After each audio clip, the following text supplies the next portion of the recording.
Hello, everyone. Good evening, good morning, or good afternoon, wherever you are in the world, and a very warm welcome to this week's edition of Low Season Traveller Live Talks. When we talk about low season travel, it's often the case that the low season months in destinations around the world coincide with each destination's extremes of climate, whether it's the winter months in Europe, the wet season in Asia, or the hot season in the Middle East. Having travelled extensively around the world during each destination's low seasons, I was always struck by what incredible and amazing experiences can be had during these times when there are the least number of other tourists and travellers around. When I first came across today's special guest 20 years ago, he struck me as a kindred spirit, but just more extreme in every way. Here was someone who has systematically chosen to visit the absolute extremes of climatic conditions where people still choose to live. I thought he must be either insane or just very brave. And tonight, we finally get the opportunity to find out which it is when we speak to the world's most extreme low-season traveller, Nick Middleton. Nick is an award-winning geographer, writer, TV presenter, environmental scientist, and university lecturer. His curiosity about how planet Earth works and how people interact with it was fueled from an early age by his family's world atlas, Herge's Adventures of Tintin, and an endless flow of Willard Price novels. Today, he works and communicates on a wide variety of environmental issues and travel topics for a broad range of audiences, from government policymakers to primary school children. He also teaches at the University of Oxford, where he is a Fellow of St. Anne's College. Nick is prolific and renowned author of many books and topics, including 3 on the environment, 4 research and consulting books, a body of specialist work featuring deserts and semi-deserts, and particularly on how people interact with them. And he's also written 7 travel books, including Extremes Along the Silk Road, Adventures off the world's oldest superhighway, Surviving Extremes, Ice, Jungle, Sand and Swamp, The Last Disco in Outer Mongolia, Kalashnikovs and Zombie Cucumbers, Travels in Mozambique, Travels as a Brussels Scout, a Grand Tour of Europe, Ice-T and Elvis, which is a saunter through the southern states in the US. And finally, an atlas of countries that don't exist, a compendium of 50 unrecognized and largely unnoticed states. Nick also wrote the international bestseller Going to Extremes, which accompanied a television series he wrote and presented for Channel 4 and the National Geographic Channel on extreme environments and the people who live in them. His TV documentaries have been broadcast all over the world, and his books translated into more than a dozen languages. Here's Nick in action. My name is Nick Middleton. I live in Middle England in the mid-latitudes. I'm middle-aged, earning a middling salary, writing travel books and teaching geography at Oxford University. My life is extremely comfortable, or at least it was. Till one mild summer's day when I was thinking about the English obsession with weather. I had an idea for a book. We complain ceaselessly about our temperate climate, but what must it be like to live with real extremes? What was life like in the hottest, coldest, wettest and driest inhabited places on Earth? I put this question to my publisher, and to my horror, she said go and find out. If it hadn't been for the women and kids doing it, I'd have wimped out, despite Sergei and Victor's relentless pressure for me to get my kit off. Faster, faster, faster. Пальцы замерзнут, а так нельзя. Вот надо, чтобы вот. I'm a bloody girl, why not?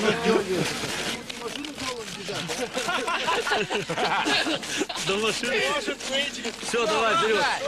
Where's Siberia? Ничего страшного, ничего страшного. Maybe it was just the nerves, but at minus 32, the ritual salute to the sun didn't do much to console me.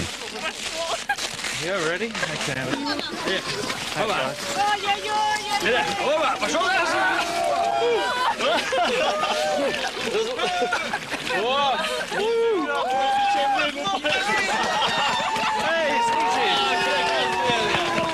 I'm a walrus. I'm a walrus. Thanks, guys. I'm a walrus.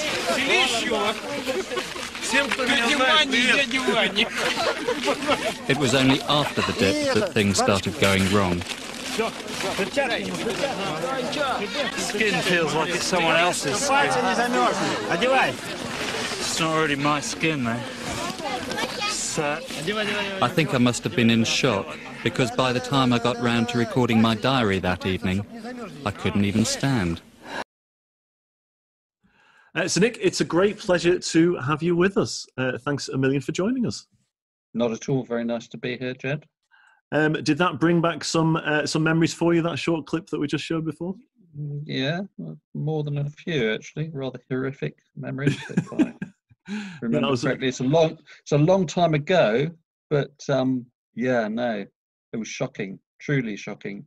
Yeah, and horrendous. I don't know if you realised, but when we first turned up at that Walrus Club, I mean, I was in trepidation. I wasn't looking forward to it. But the first thing they said was, "Oh, we're not doing it today. It's too cold."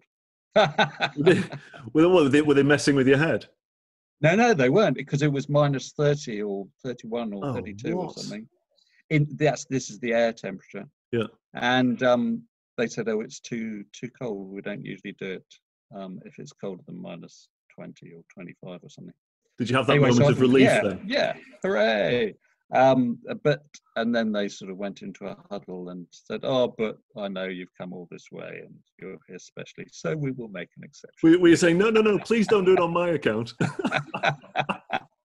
So we had to go ahead, and yeah, no, it was quite curious, because perhaps it's obvious, but it wasn't obvious to me beforehand.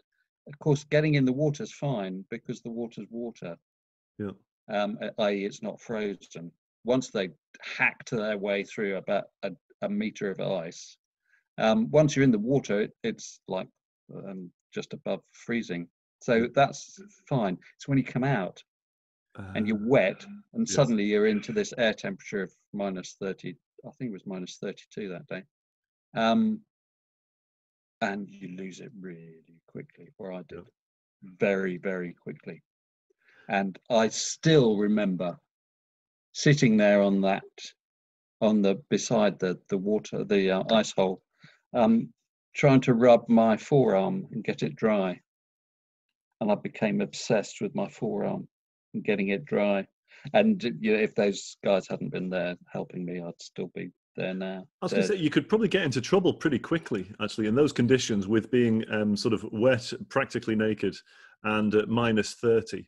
I've been out at minus 30 in northern Norway, and I was wrapped up, and I can tell you, I was very cold.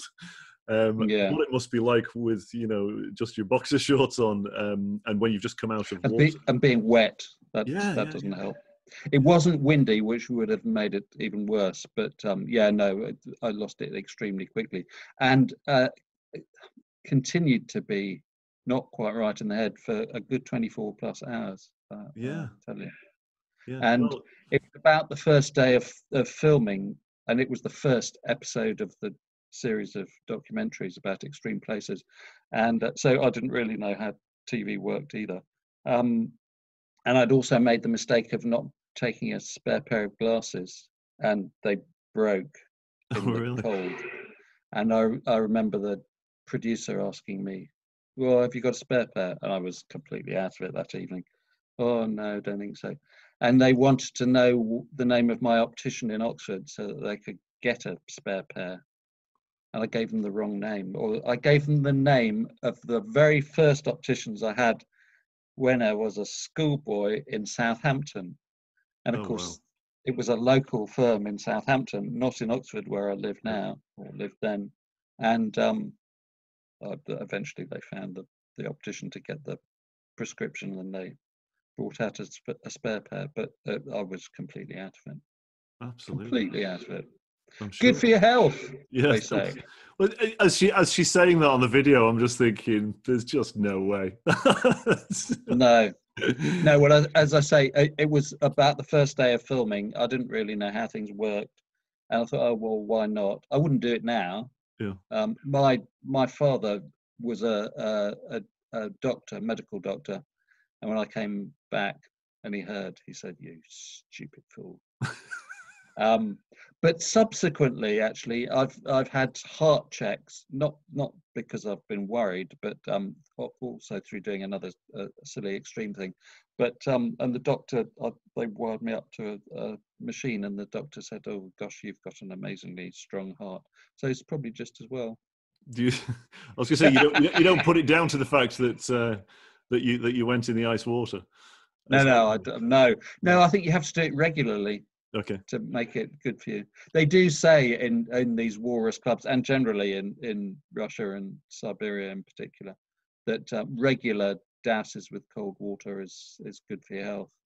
And as I said in that clip there, the guys who went on the Antarctic expeditions, some of them adhered to this idea and did pretty well out of it. When you do experiences like that, and there was a number of experiences that you had throughout the series, which we'll come on to. Do you have any regrets over stuff that you've done like that, or do you feel quite proud that for example on the ice dip, do you feel quite proud that you did it, but you'd never do it again, or do you sort of think, do you know what, no, I probably shouldn't have done that?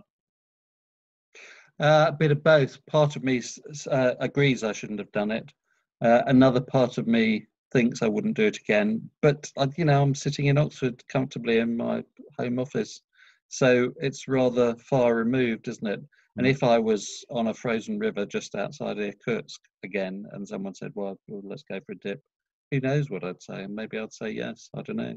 But I'm older and possibly wiser, so probably I'd say no. But I don't know. If I was given the opportunity, who knows? Fair play. Maybe I would. Well, look, we're as you know, here at Low Season Traveller, we are focused on travel at times of the year when others don't travel to destinations. In each case, and indeed, for the large part, this is mainly due to these destinations having their own particular extremes of weather during these times. You clearly set about travelling to the world's hottest, driest, coldest and wettest destinations for your book and TV series, Going to Extremes, which obviously is absolutely wonderful and what I'm really wanting to sort of talk to you about today. I suppose just to start us off, tell us how you came up with the idea and the concept and what your thought process was behind the concept. I was in a bar, as you are. Every story starts that way, doesn't it? As one is. I was in a bar in Mozambique, writing.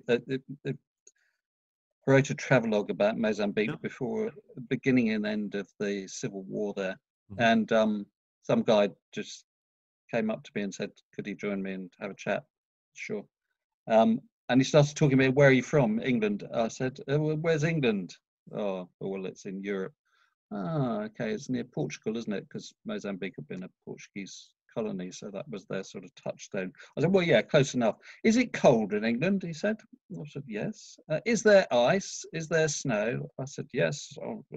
Many winters it gets icy and snowy." "Oh," he said, "oh, I couldn't go to England. I'd die there. I'd die there in one day." And I thought, well, possibly, but highly unlikely. But nonetheless, in his mind, it was an appalling extreme place. And that's quite interesting, isn't it? Because most British people think they live in a very middle of the road, middle latitude part of the planet where nothing's very particularly extreme. So it sowed the seed in my mind that extremes of weather, and lots of people all over the world are interested in weather, but particularly British people, but extremes of weather are only as extreme as your own norms, what you're used to. Yep. So I started looking into extremes of temperature and precipitation, which are the most obvious ones, and I came across these eye-opening records. The wettest places in northeastern India, where they get nearly 12 meters of rainfall on average every year. 12 meters. Here in Oxford, it's 650 odd millimeters. And we complain at that. Exactly.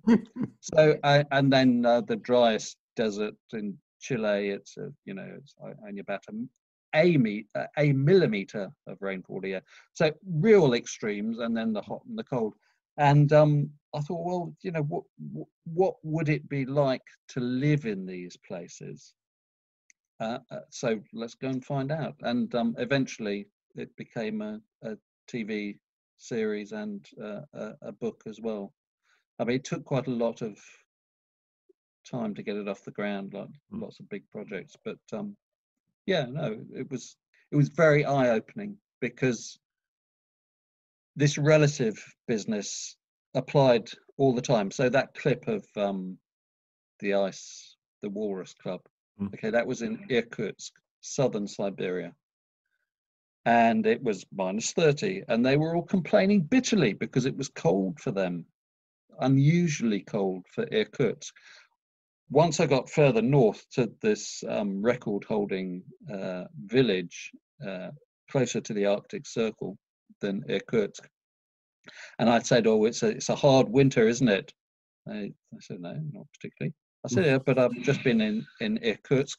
It's -30." Oh, they say, "Oh, this is in Oymyakon, the record. Right. -30? Well, it's balmy. What are you talking about? It's very nice. It's very pleasant, -30." And in Oymyakon, where the record lowest temperature recorded was -71.2 Celsius, -71.2. -30 is nothing. So much of it is relative to what you're used to. And I distinctly remember coming back from Oymyakon. I spent 3+ weeks there, and between the beginning, when it was shockingly cold, and the end, I sort of got used to it. I mean, it was still horribly cold, don't get me wrong, but I was more accustomed to it. But I really remember coming back home, flying first to Moscow, and I had the inside of a day between flights. And in Moscow, it was -10 or something. And I thought it was hot. Really? Having been in Oymyakon, where it was routinely -40, but didn't get that close to the -70, but it was, day in, day out, it was -40, -45, seriously cold. But in Moscow, -10, it was really hot. So you do get accustomed to these things. And I also remember talking to people in Oymyakon, and so this was the first of these 4 extreme places that I went to, asking them, what's it like living here in such a cold place? And everyone I asked this question to was slightly baffled. What do you mean? Well, it's just what it's like here in Oymyakon. And it gets quite warm in the summer. I mean, it also has extreme seasonal variability. So -40, -50 is routine in the winter, but it gets up to +30 in the summer. And it's very hot and humid, and there are lots of mosquitoes. So, climatically, it's a place of serious extremes. But the people who live there, it's just what it's like. It's back to this guy in the bar in Mozambique who thought that Britain would be appallingly cold for him. But for me, that's just what Britain's like.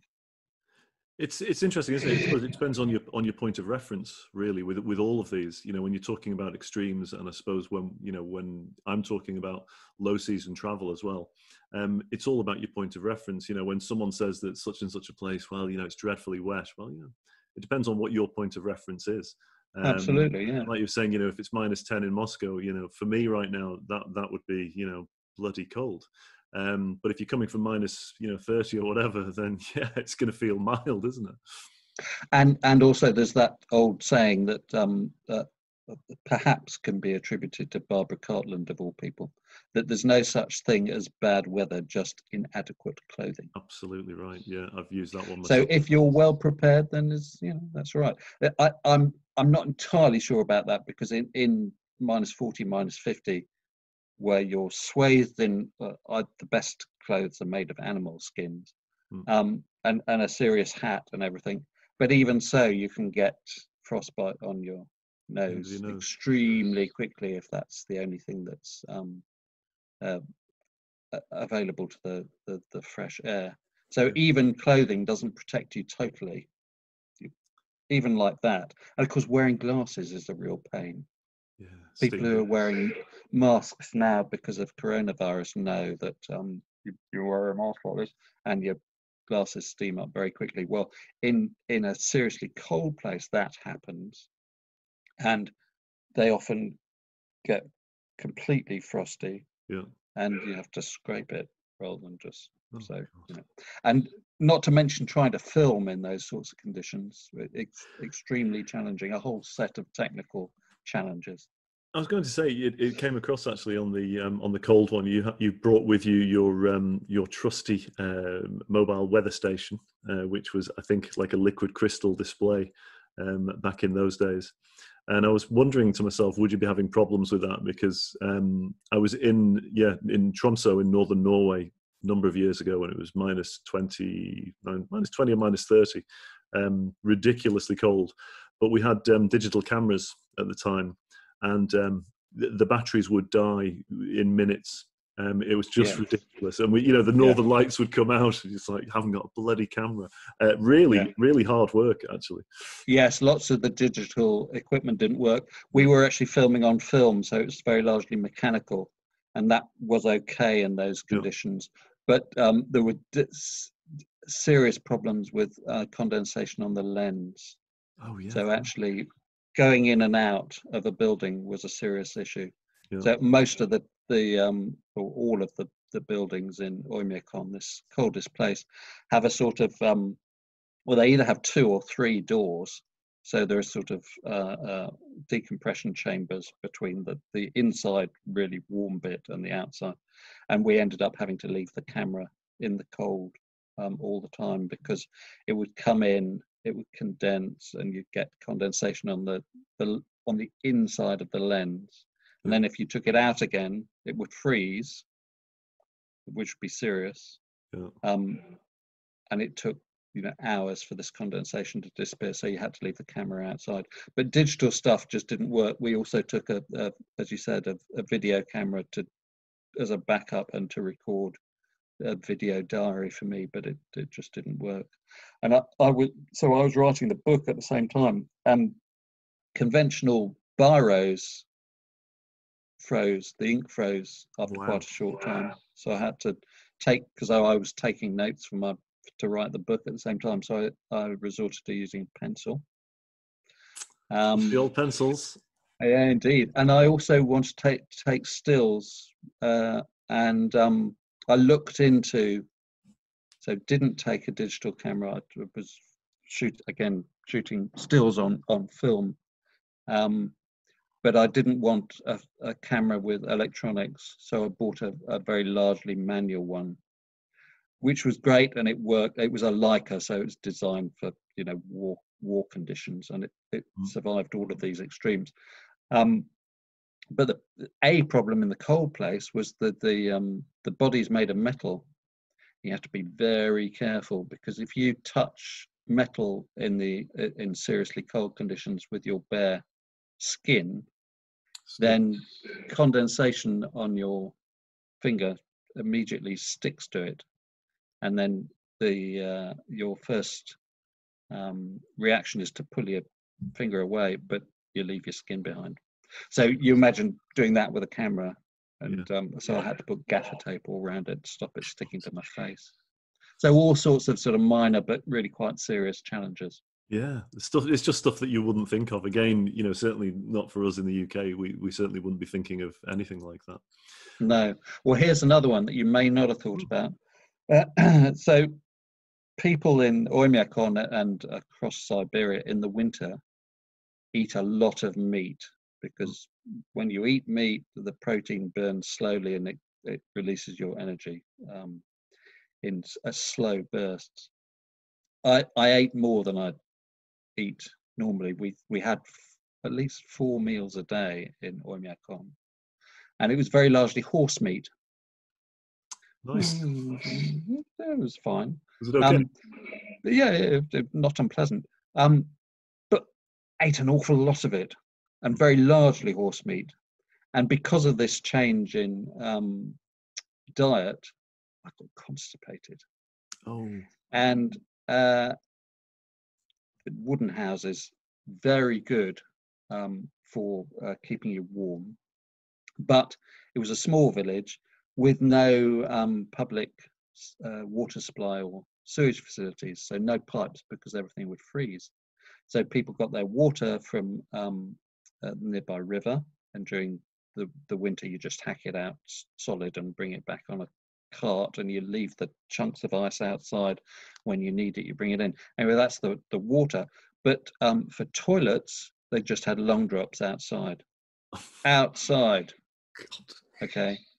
And one of the most horrific experiences burnt into my memory is when I find, after several days of not being able to go to the loo at all, I decided that I had to make a serious effort, and it happened to be the coldest evening, and I think it was -48. Oh, for God's And there you are outside in a small wooden hut, straining over I won't go into huge details, but straining over a hole in the ground essentially at -48. You want to do it really quickly, not possible. It's very slow, and you get extremely cold.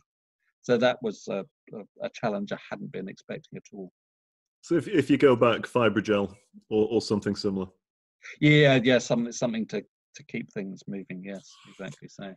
It's interesting. I mean, with all of these kind of different challenges that I guess each of those 4 different destinations in the first series that you sort of had to go through. I suppose which of the experiences did you expect would be the hardest experience, and were you right? Yeah, I wasn't looking forward to cold because I don't particularly like cold. When I have my academic hat on, I'm a hot desert man. Yep. And I prefer heat.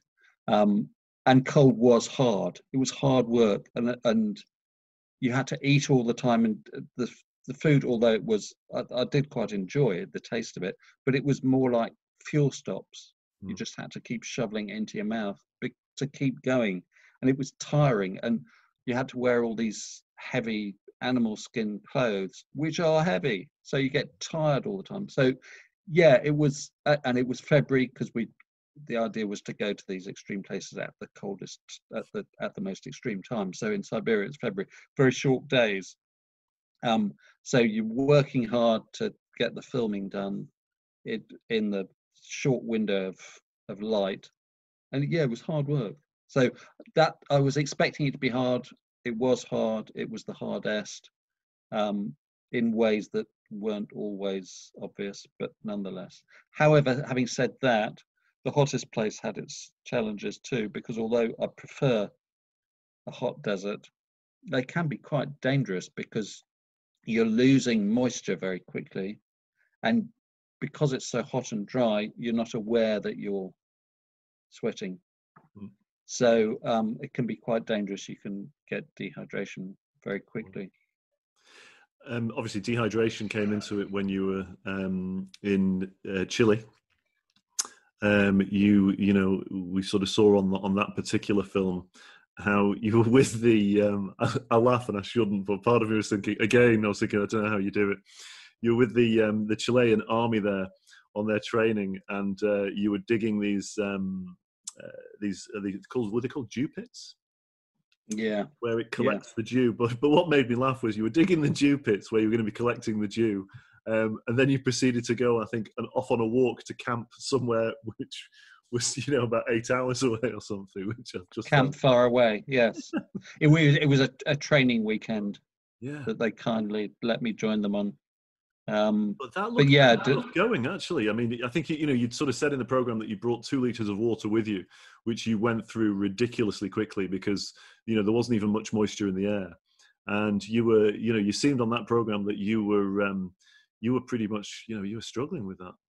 Yes, well, I mean, without enough water, you lose it and eventually die much more quickly than without enough food. So water is a critical input for the human body, and particularly so in a hot desert. Yeah, but the interesting aspect of that is the fact that there is some moisture in the atmosphere. I mean, it's very low relative humidity, but even in the hottest, driest desert, there is some moisture. And those dew pits were well designed to try and harness and condense and materialize that what water is available. So there is some, and there are methods for harvesting it, and recycling your own urine. We also did that at the same time, and that was remarkably effective. So it just shows you that if you know some of the tricks, then you can last much longer than. Some of them were ingenious, actually. The one where was it I don't know if it's called cloud farming or whether I'm just inventing that, but where they harness the moisture from the clouds with these really large nets on the side of the mountains, and then in the evening fog harvesting. Fog harvesting. I thought that was absolutely genius. And it seemed like you could get quite a lot of water from them as well. Yes, there was this village of Tungongo at the bottom of this cliff where they built these nets at the top to harvest the fog, and the fog condenses on these very fine meshes of the net, and then it drips down into a like drain pipe affair, effectively, and then they channel the water down to Chungongo, the village. So remarkably effective. Again, so it an ingenious technique, which is the modern take on a modus operandi which dates back thousands of years, because that part of Chile, there are also archaeological finds of peoples dating back a good 9,000 years. Wow. And these, at which time it was still a very dry desert, the Atacama. And these people lived at the bases of bare cliff faces. And we think, I mean, we don't know, but we think that the reason for living at the bottom of a cliff face is because the cliff face does the same sort of thing. The fog water condenses on the cliff face and dribbles down, and you've got a source of fresh water. Because another interesting aspect of that coastal desert in Chile is hyper arid, with very little wildlife, either plants or animals, on land. Right next door, there's an extremely fertile patch of the Pacific Ocean. So it's very rich in nutrients because there's a lot of upwelling from depth, bringing nutrients to the surface. And in terms of fish, sea lions, marine life, it's extremely fertile. So you've got a very rich source of food in the water just offshore. As long as you can find shelter and fresh water to drink onshore, it's perfectly habitable.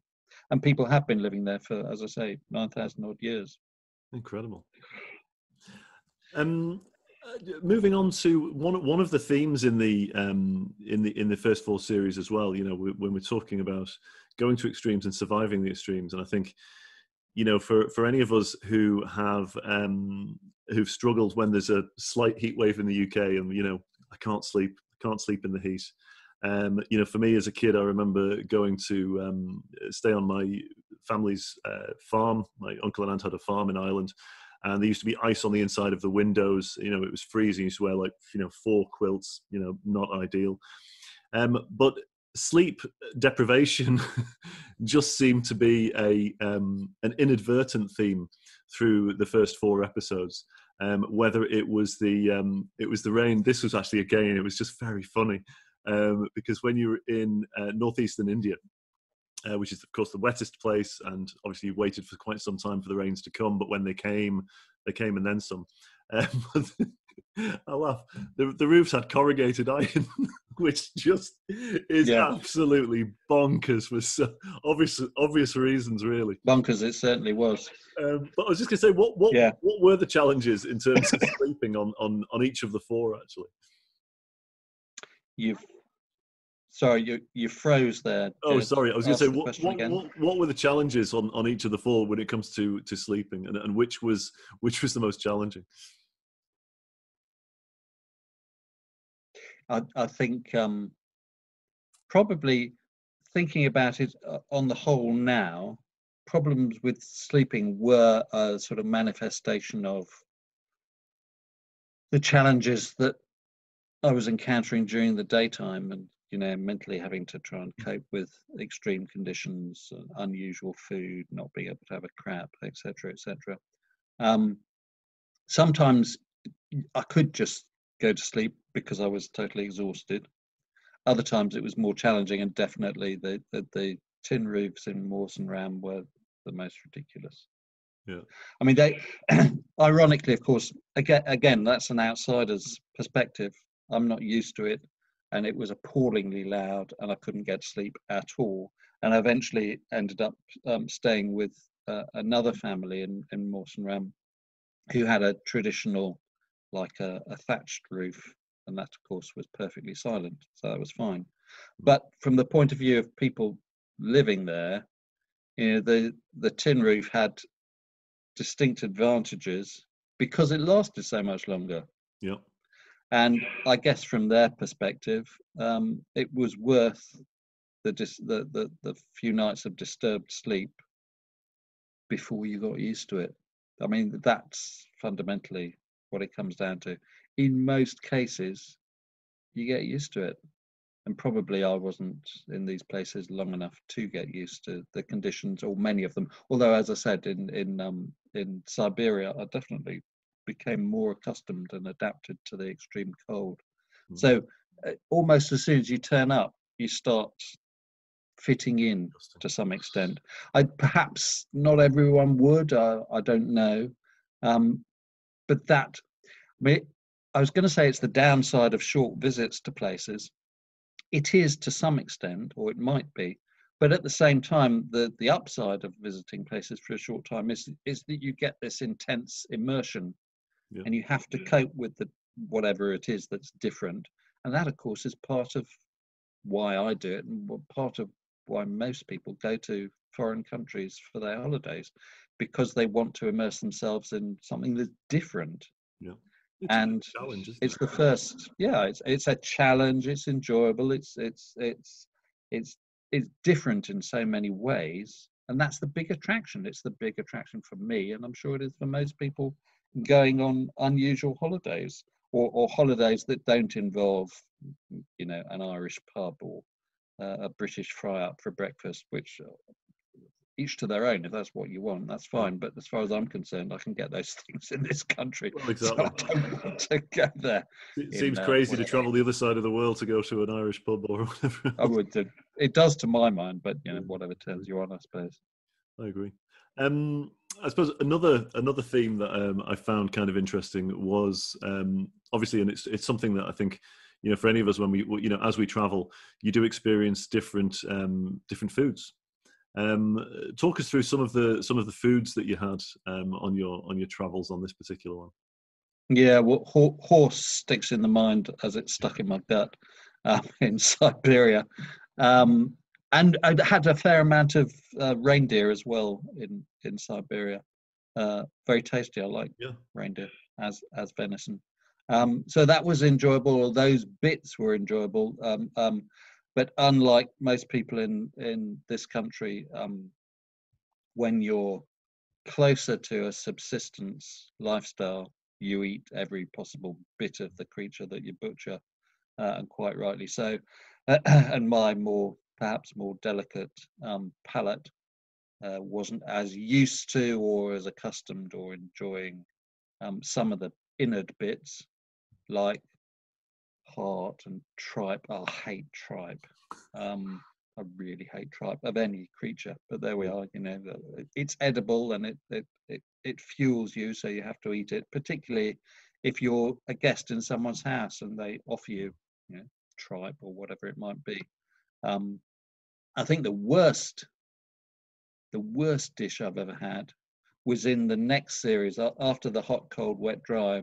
I did another series of documentaries and a book called Surviving Extremes, where we went to difficult terrains, one of which was ice. And I spent a month plus in Greenland. And there I had the most unpleasant food I've ever tasted. So it was a whale's liver. Okay, it's liver. But it had been kept under a series of rocks outside I think for 4 months to sort of mature, which in my mind meant going off. And I still remember to this day going to this, it was an outside sort of barbecue situation. And I could smell this, what I thought was a disgusting smell from several hundred meters away of rotting whale's liver. So, I mean, not many things make me vomit, but I thought I might like to vomit just smelling the damn thing. And I got to this table and they said, oh, well, we've got the special delicacy of partly decomposed whale liver, which we'd like you to try, and we saved you a bit. Right. So there's no way I could get out of eating that. So I did, and I didn't throw it up again. I badly wanted to, but that was the most disgusting. So I'm a meat eater. I like eating meat, and I like most types of meat. And actually, perhaps the most memorable meal in a positive way was also in that second series in the rainforest in Congo. I spent some time with some Bayaka people, and we caught, as a group, we went out hunting and caught a water chevrotain, which is a forest dwelling, like a small deer creature. And we caught that, and they roasted it over an open fire. And we had it with payu nuts, which are another type of nut from a rainforest tree. But it still sticks in my memory now as one of the best, most delicious meals I've ever eaten. Absolutely delicious. Never had it since, I take it. No, strangely enough. Yeah. They don't do it at the local takeaway here. I do find it always interesting, you know, when you travel and you have these things, and it always does seem to be that the most unusual, I was going to say disgusting, but that's unfair, but the most unusual dishes seem to be reserved for the revered guests. And you know, I did quite a bit of travel in my last position with a colleague of mine, Neil. And we always used to joke to each other saying, are they actually winding us up? Is this some kind of a ritual where it's like, let's see if we can get them to eat? You know? Yeah. Yes. That whale liver that's rotting outside, yeah. I bet we could. Yeah. They wouldn't eat it now. They wouldn't eat it. No, I reckon they'd eat it. You know? Yeah. If we dress it up and say it's a delicacy, yeah. Who knows? Who knows? It's funny though, but like you say, I think, you know, we spoke about this off air before, about how the you know, it's hard enough sometimes to eat some of these dishes, but to eat them, you know, when you are there as a guest and, you know, to be receiving their hospitality, you know, you have to not only eat it, but eat it with a smile on your face and, you know, remark how good it is. Yeah. If you're a polite guest, perhaps that's the problem with being brought up to be polite, is it? That it is. We have had it hammered into us that you have to say please and thank absolutely. You, rather than I'm not eating that. That's disgusting. But yeah, there you are. I mean, as you say, when you're a guest in someone's house, there are certain social niceties. It's probably better to adhere to, and swallowing something that you don't particularly want to swallow is what you need to do. Part and parcel of it. I suppose at the same time, you also have nice surprises, as I say, like this water chevrotain in Congo. And I remember eating raw frozen fish in Oymyakon, but they also, in addition to having walrus cubs, they went fishing in frozen rivers, and you drill a hole in the ice, and as soon as the fish comes out, within a minute or so, it's frozen solid. But they like to eat it. They get the knife out and scrape the scales off, and then sort of shave off a bit of this raw fish and dip it in salt and eat it, which sounds not the best, but it was actually very nice indeed. So there are pleasant surprises as well. Yeah. Yeah, the next question that I wanted to move on to, I suppose it's linked a little bit to hospitality, but generally speaking, do you find that there is a greater sense of society and community in places where humans are living at the extremes of nature? It's sort of tempting to say yes, isn't it? But whether it was because of the extreme climate conditions, or simply because these were small places. I'm not entirely sure. But yeah, I mean, yes, I think there was a strong sense of community in all these small places. But as I say, what the reason for it is debatable. But interestingly enough, there was a, I don't know if it's still recognized as a valid idea now, but there was an anthropological sort of theory about the Afar who live in the Dalol Depression in Ethiopia, Eritrea, the hottest place, that their legendary ferocity and lack of hospitality was a reaction, a lack of hospitality to outsiders, this is, was a reaction to their harsh conditions. And it sort of makes sense if you're living in this very hot desert where resources are few and far between, particularly water, but also things to eat. Then an outsider turns up wanting to share your meager supplies. Well, you know, should we be welcoming these people? And it's a theory to suggest that, as I say, that as a reason for the Afar being fierce towards outsiders, that they're just protective of what little they had. Yeah, it's just kind of what was intriguing me really was the, you know, when living in these harsh conditions, I suppose that it's the romantic sort of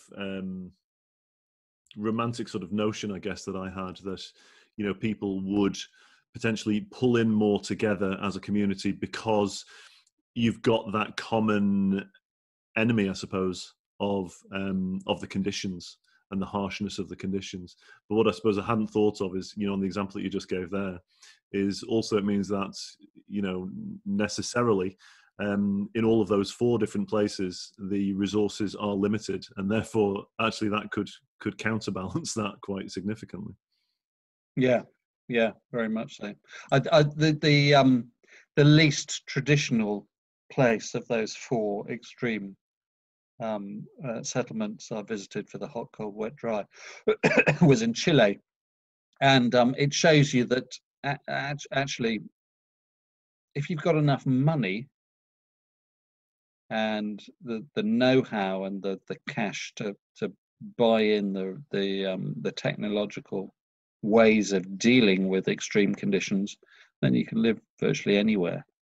And Chile is a relatively developed country, and although there's very little rainfall in the Atacama, they have rivers coming down from the Andes and technologies like the fog harvesting, and therefore they adapt very well to the lack of available atmospheric moisture. Yeah. So, and as I say, the cold places, you could get away from the cold because they had houses that were very well insulated. They had billions of trees that they can burn for fuel in Siberia. So you could get away from the cold quite happily. You couldn't get away from the heat down in Dalol, because you could get into the shade, but this feeling of being inside an oven all the time, you couldn't get away from that because you were away from air conditioning. So there is technology, air conditioning, but in the sticks, in the rural areas of Ethiopia, then there is no air conditioning, needless to say. So you could never actually get away from the extreme heat. Yeah. And that became challenging after a while, even though I prefer heat. Yeah, that kind of extreme. Did you get a sense overall in each of those places where people are living in, the extreme climatic conditions?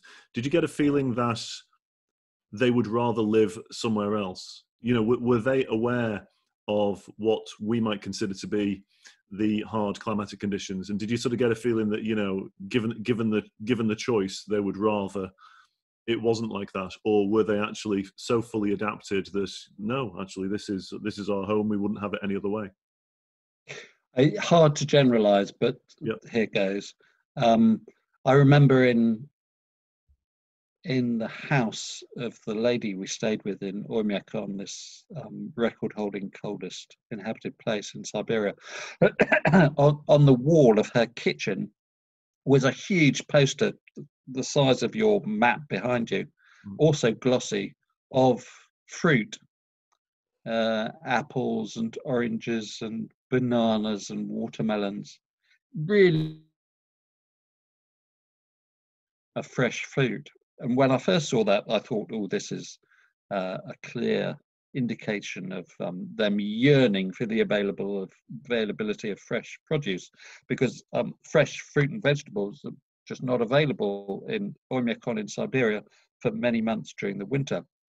There was a short summertime when they could get hold of them, but things like apples and watermelons, exotic fruits from far, far away, which just not available most of the time. And I thought, oh, that's them yearning for better conditions. But I asked the lady of the house, or suggested this theory to her, and she looked at me as if I was stupid and just said, no, it's a nice picture of fruit.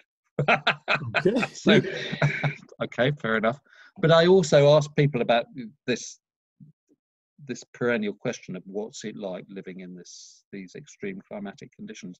And with few exceptions, there were a few, but in most cases, people didn't think of these conditions as being anything other than their normal.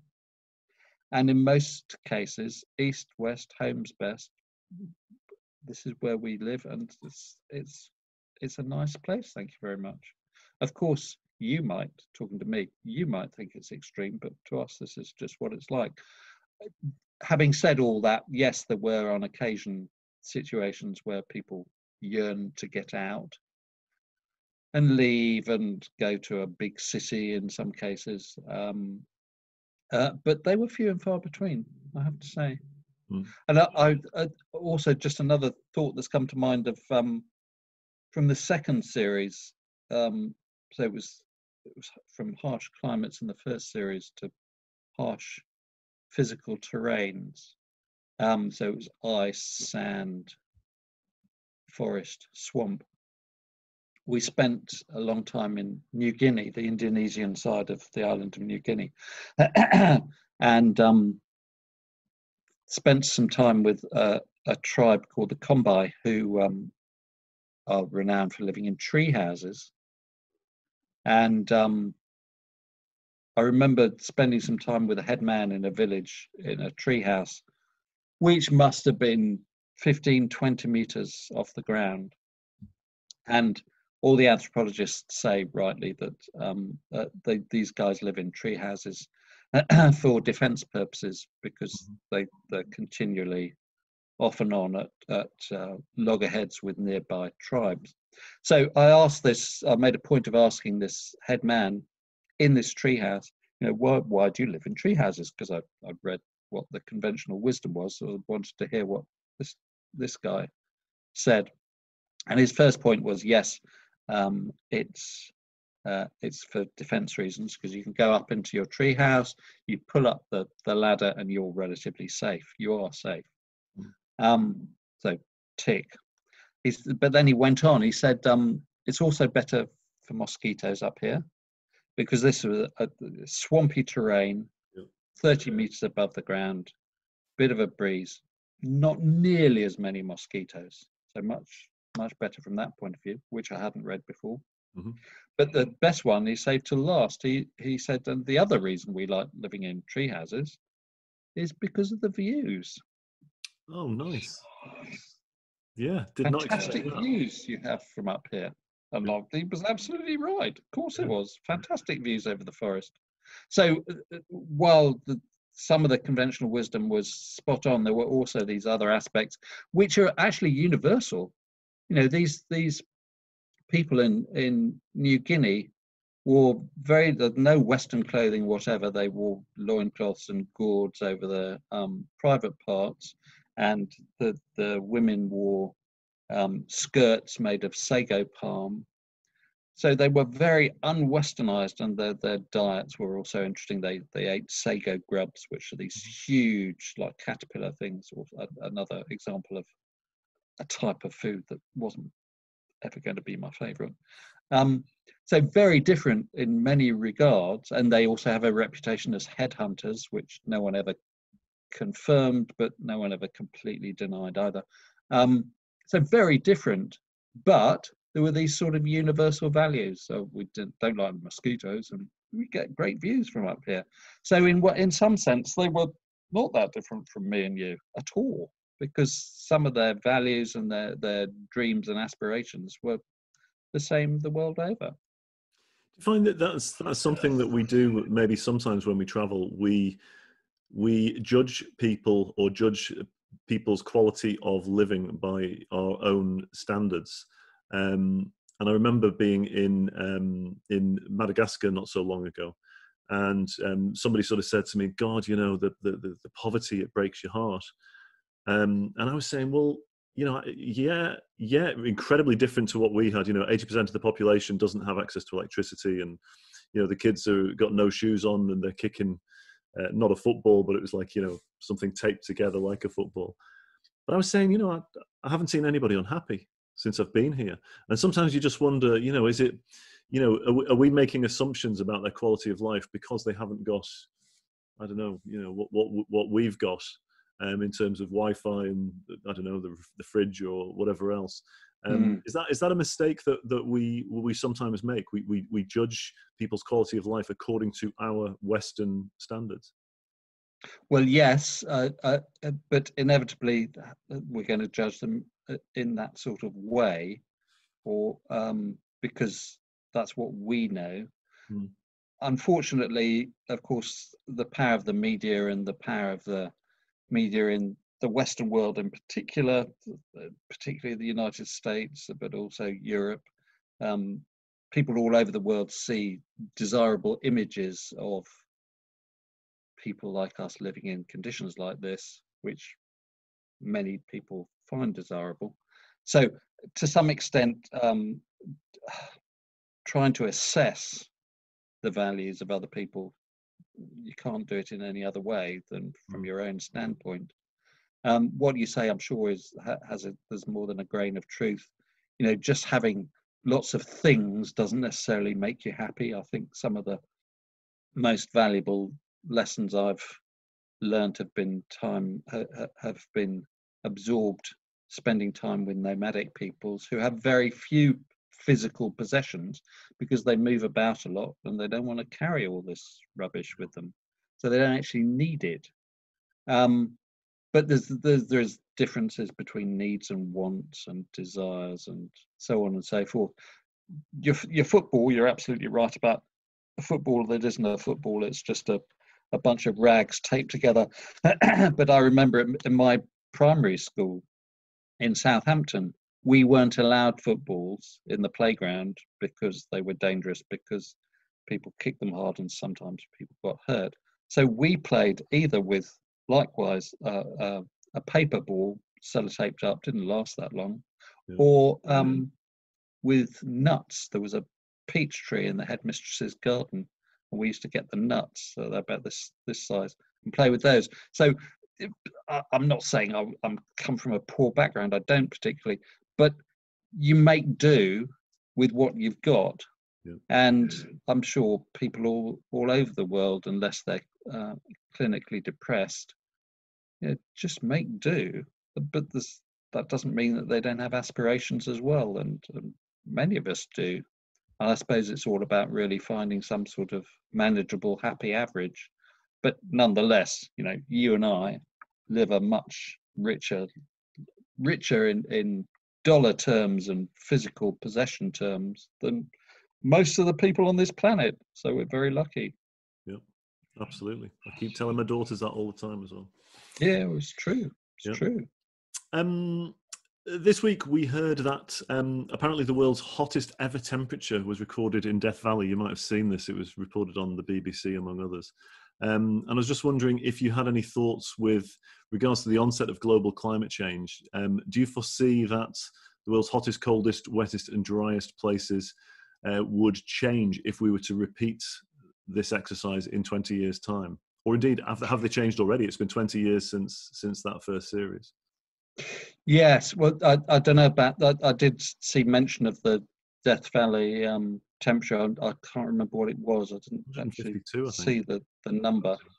Say again? 152 degrees Fahrenheit. I don't know what it is in Celsius. Fahrenheit. It's the only country on the planet who still talks about Fahrenheit. It doesn't mean anything to me. it Anyway, was reported that way in the BBC as well, which was frustrating as well. Yeah, there you are. I don't know. I mean, Death Valley has claimed highest recorded temperature several times. There is a higher one that's been recorded in Libya, but I don't know the exact details. But some people look askance at the Libyan one because it wasn't recorded properly. I don't know. Who knows?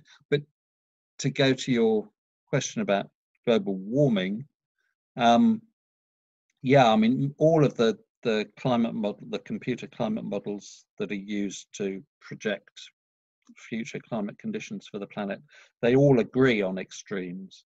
That while on average you get warmer, and that's been documented to be the case, if you get warmer on average, you're almost also likely to get higher extreme values. So highest temperature, yes, likely to be broken. Rainfall is a bit trickier, and low temperature, the whole distribution of temperatures tends to shift towards a warmer condition. So you're more likely to get higher spot temperatures, but less likely to get lower spot temperatures. So yes, the extremes of heat are likely to be broken. Rainfall is rather trickier. But as with all of these records, once you start looking into things, it's by no means straightforward. First off, there's the did you use the right kit to measure your temperatures? And then there's when you say it's the rainiest place, what are you actually saying? So I went for annual average, but the interesting aspect about northeastern India is this continual rivalry between two nearby villages. There's Cherrapunji had the record when I was at school doing geography, and I remember drawing a bar chart of average annual rainfall for several different stations and having to deal with Cherrapunji because several of the stations were like this, and then Cherrapunji was up here somewhere and trying to get the scale right.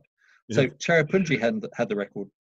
When I went, it was Mawson Ram, which is a village just up the road, and they do have this rivalry. But so Cherrapunji would say, oh, well, we used to have the annual average record, but we don't anymore. That's Mawson Ram. However, we have the record for the greatest amount of precipitation in one day and one rainfall event and 1 month. So, all of these things you can chop and change in multiple different ways.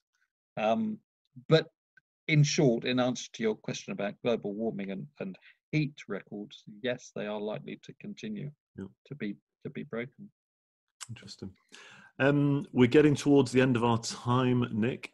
So just a final few quick-fire questions for you, if you wouldn't mind, and then we'll open it up to the audience. Most incredible travel experience that you've had. I mean, you've had so many. It must be tough. I think probably I'd go back to 1987, the first time I went to Mongolia, and it was a hard-nosed communist country. It took me 5 years to get an entry visa. And when I did eventually get there, this is before internet, before lots of things, just finding any details about Mongolia in the 1980s was extremely difficult. And suddenly I was there, and it felt like being a man from outer space.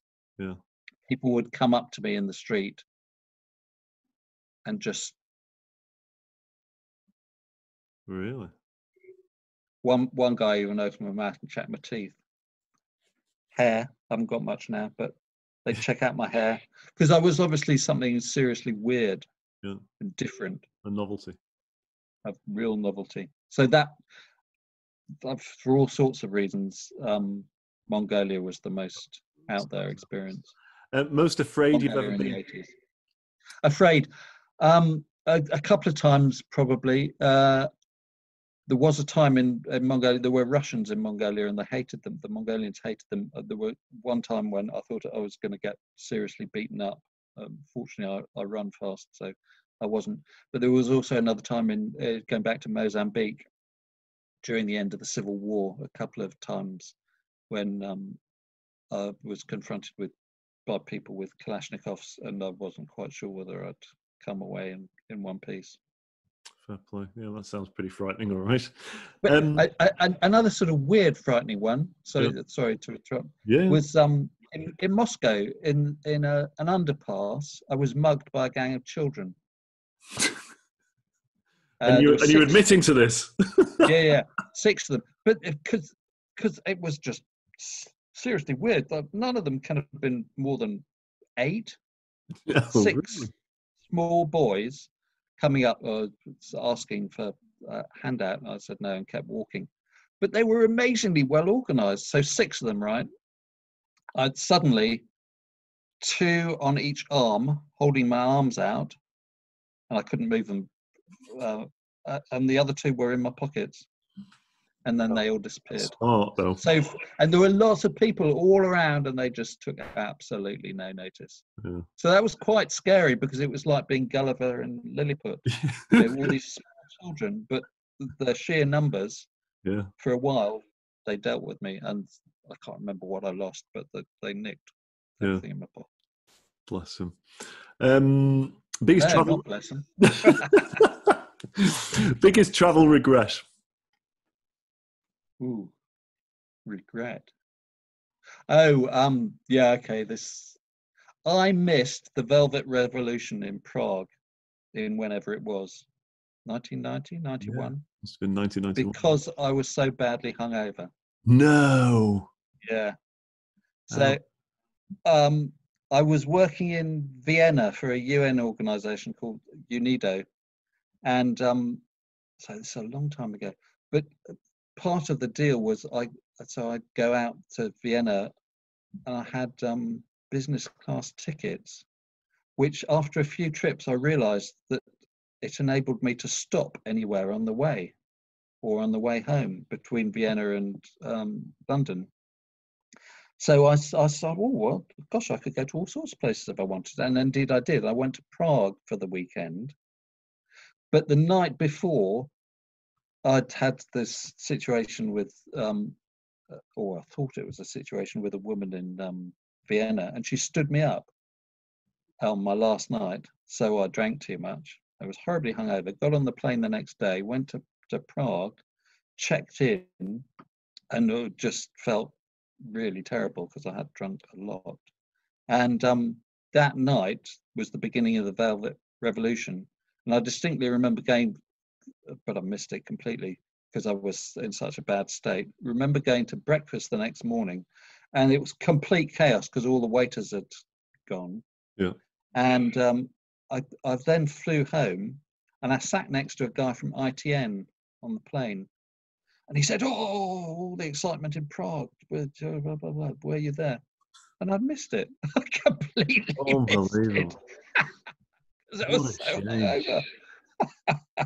So I haven't told many people that story because I'm still a bit embarrassed about it. There'll be a handful more now that know. Yeah. We are pretty much out of time. So final question. What overall was the best moment from that first series, which will always stand out in your memory? Wow, there's a question, because there were so many high points and a few low points, many surprises. I mean, a huge number of memories, because we did them all in a year, which was actually sort of too much. It was hyper concentrated experiences. But I think one of the many standouts, if I've only got to pick one, was down in the Dalol Depression in northern Ethiopia. Was this hottest place, and it was the most surreal landscape I've ever come across, because it's very rich in sulfur, and it's also it's active tectonically. Mm-hmm. So there's lots of bubbling geysers, and the whole landscape is bright yellows and oranges. I mean, really vivid bright yellows and oranges, and weird sort of shapes of salt towers, and the most extraordinary place I've ever seen in my life. If I've got to choose one, I'll choose the Dalol salt, rainbow-coloured depression. Super. Well, look, we're going to show that clip now before we go to the questions. But I just want to say thanks a million to you, Nick, for joining us on this week's live talk. It's been utterly fascinating. And I believe that you're going to stick around for a few minutes longer to take a couple of audience questions, if I'm right. You're absolutely right. I am still here. I want to see the clip again because it's a while since I've seen it. Brilliant. So, all right, we'll get onto the clip just now. Nick, thanks a million. It's been a pleasure. Not at all.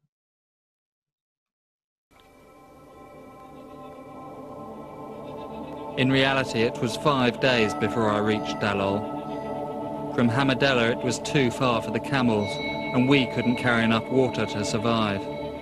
The only way we could get there was to be dropped in by air. But nothing could have prepared me for the landscape we passed.